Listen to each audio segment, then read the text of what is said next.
La nascita di un figlio comporta la riduzione del mantenimento stabilito in favore dei figli avuti in precedenza? In questo video rispondiamo a un quesito frequente. La nascita di un altro figlio comporta automaticamente la riduzione del mantenimento che lo stesso genitore è obbligato a corrispondere ad altri figli nati in precedenza?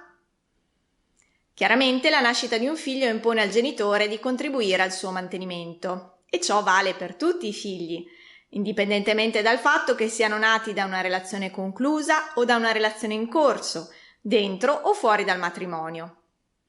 Le spese per un altro figlio ovviamente incidono sulle risorse economiche del genitore, ma non è detto che solo per tale motivo il genitore possa ottenere una riduzione del mantenimento stabilito in precedenza per gli altri figli. Il principio è che il mantenimento viene quantificato in base alle effettive capacità economiche dei genitori. Di conseguenza, se la nascita del figlio si colloca nell'ambito di una nuova convivenza, potrebbe determinarsi in concreto una situazione complessivamente invariata da un punto di vista reddituale, cioè grazie ai redditi apportati alla famiglia dal nuovo partner. Non esiste insomma un automatismo per cui se ho un altro figlio riduco il mantenimento degli altri figli. Ciascuno è libero di costituire la propria famiglia e di avere altri figli, ma per il nostro ordinamento questo non può avvenire a discapito dei figli nati in precedenza.